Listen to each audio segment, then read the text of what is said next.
Hi guys, Deanne here from Canada Abroad, and thanks so much for tuning in.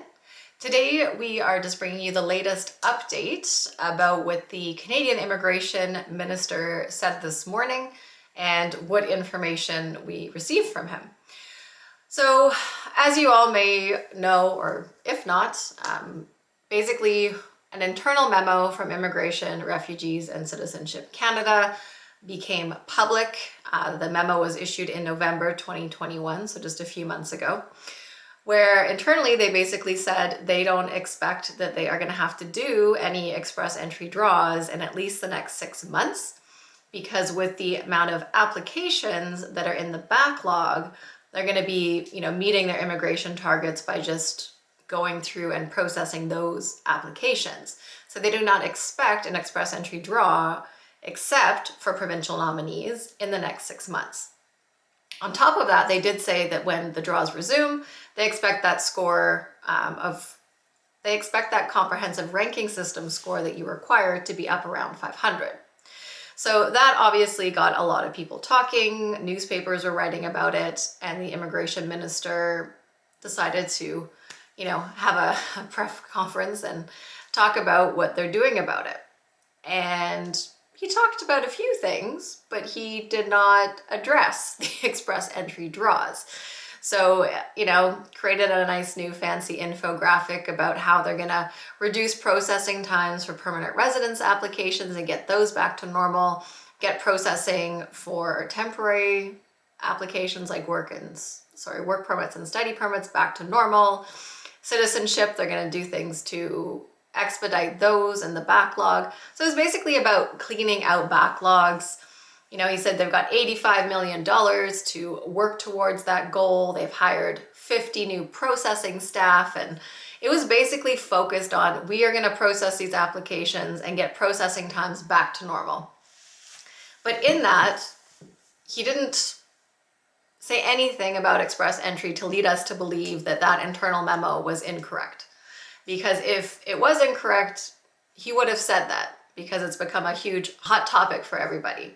So the only thing they said, about those applications was they're gonna give you more transparency about the processing of your application and different updates on where your application is in processing and a status bar. So anyone who's had an application in process for, 12 months or longer, you would know there used to be a status bar that told you how much longer they expected your file to take. And then they disappeared because they knew it wasn't going to take 6 months to process anymore and the status bar wasn't going to do anything. So they've just said, okay, we're going to give you a status bar back and we're going to give you some more updates on the processing of your application. But there was no guaranteed time frame about when the backlog would be completed, when express entry draws would resume. There was nothing on that discussed today. So unfortunately, they haven't said anything, so all we have to go on is that memo from November saying that we should not expect express entry draws for the next 6 months. So a lot of people now, their options are to, depending on your status and what you're trying to do, for permanent residents is to try and get a provincial nomination, because those draws are still continuing. Or you might have to extend your work permit, but for some people, the only option to do that is with a labor market impact assessment from their employer. There's not a lot of great options for some people if these draws are not going to be resuming anytime soon. So another note I'm just going to do on this video, because I found with a lot of my consultations in the last week or two since we've heard about this issue, is everybody obviously wants a provincial nomination. Which, yes, if you can get one, perfect. But I think there's been some confusion about how provincial nominations work. So I just want to quickly give you a rundown about that as well, because I think it's very important to know. So with provincial nominations, you can get ones that are linked to express entry and ones that are not linked to express entry. And it's important to know when you're trying to get these provincial nominations what type you're applying to. Because let's say you have an express entry profile and you're applying for a provincial nomination.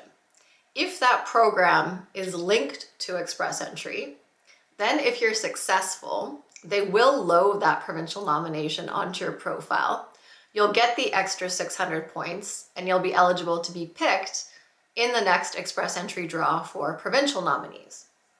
But if you have a valid express entry profile and the provincial program that you apply to is not linked to express entry, then once that application is approved, what's going to happen is they're going to give you a provincial nomination certificate, and you then have to apply for permanent residence through their new PR portal, which is a completely separate portal from express entry.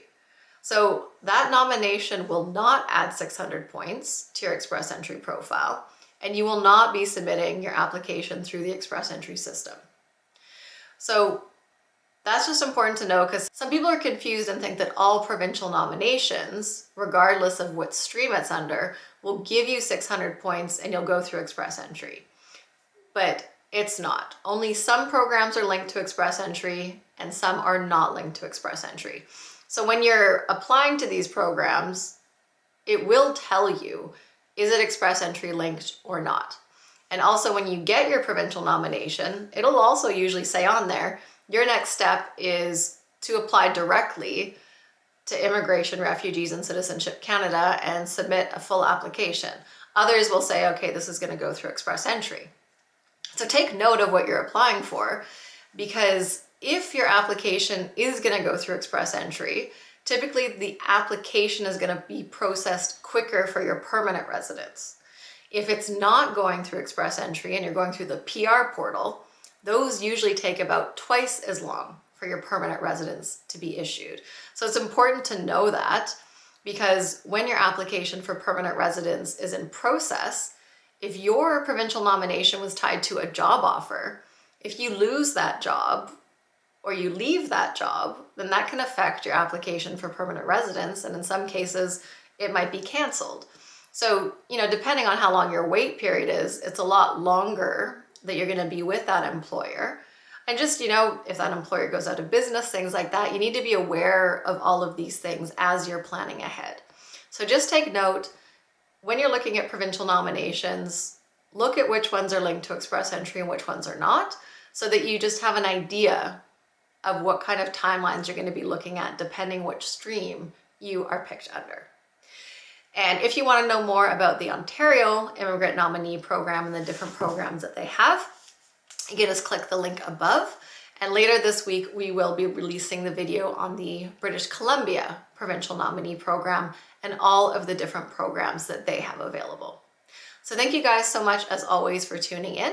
And don't forget to subscribe to the channel if you want to stay up to date with all the latest Canadian immigration news and updates.